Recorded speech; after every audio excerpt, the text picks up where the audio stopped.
Hey guys, welcome back to Disney Fanatics. Before we start the video, I just want to apologize for having this video take so long. I know it's been about 2 weeks, almost 3. I want to keep these videos come out at least every week or almost 2 weeks if I can keep up with it. Okay, so before we get into the video, let me tell you what it's about. Today, we're counting down the top 15 movies of Halloween. So let's get into it.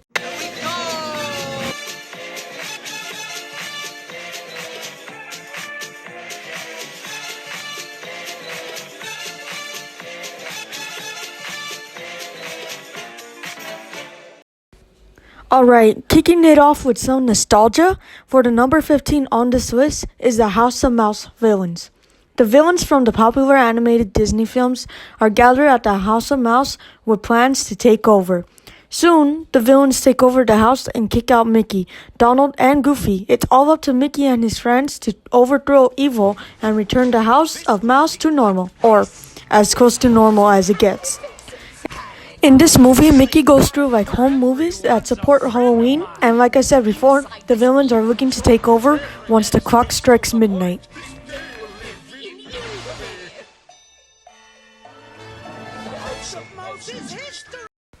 Alright, let's go into the number 14 spot, which is Spooky Buddies.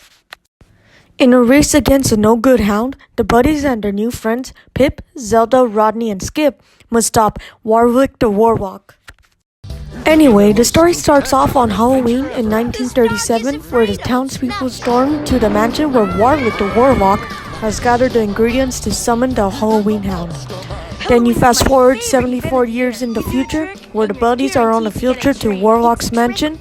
Then, that's where everything goes downhill. Next up, we got Toy Story of Terror. Now, this is more of a short film than an actual movie, but either way, it's on this list. When Bonnie brings Woody, Buzz, Jessie, Rex, Mr. Pickle Pants, and Mr. Potato Head, plus Trixie, with her on vacation, they stop at a motel. However, when Mr. Potato Head vanishes, the other must find him before it's too late. While on the way to the motel, the gang were watching a scary movie, so when Potato Head vanishes, they are a little freaked out. Okay, next we got Frankenweenie. Now we all know the story of Frankenstein, but this one has a small twist to it. When young Victor's pet dog Sparky is hit by a car, Victor decides to bring him back to life the only way he knows how. But when the bolt-necked monster wreaks havoc on terror in the hearts of Victor's neighbors, he has to convince them and his parents that despite his appearance, Sparky is still the good, loyal friend he's always been. Number 11 on this list is Girl vs. Monster. This movie is about a girl that has no fear until she accidentally releases some monsters from a secret containment chamber, and those monsters capture her parents.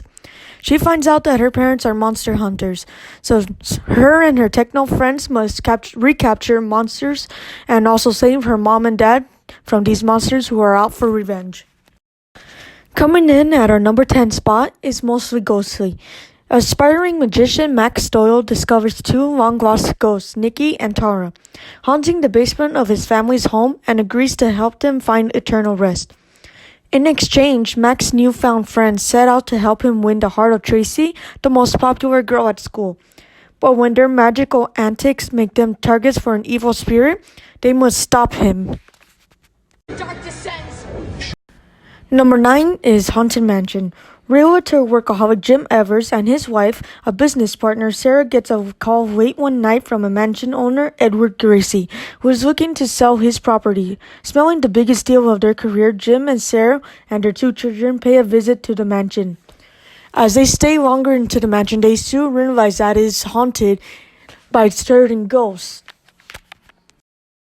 Hocus Pocus. 300 years ago, executed witches were executed in Salem, Massachusetts, and a boy who tried to stop the witches was turned into an immortal black cat. Now it's Halloween, 1993, and the witches are accidentally brought back. This time, they've got until sunrise to achieve immortal life and have turned their raft on trick-or-treaters, and it's up to a teenager, his kid sister, and his girlfriend along with 300-year-old cat to save the day.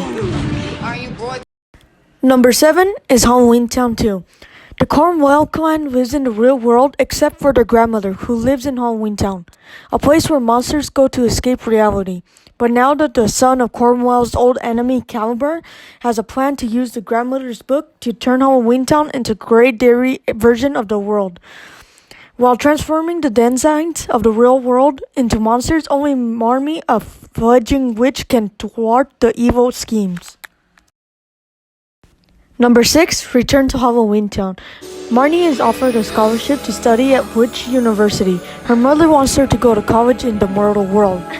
Gwen forces Dylan to tag along. She meets a genie named Amnesia, and she finds a box that says S. Cornwell. She learns her grandmother's true identity. She has to choose either use the Cornwell gift or not. Absolutely. Number 5. Halloween Town. This film begins with a 13-year-old Marnie Piper and her mother Gwen arguing why she and her younger siblings 12-year-old Dylan and 7-year-old Sophie can never go out for Halloween. Marnie cannot go to a friend's costume party and her mom offers no clear explanation. Gwen's mother Agatha, or Aggie, shows up for her annual Halloween visit.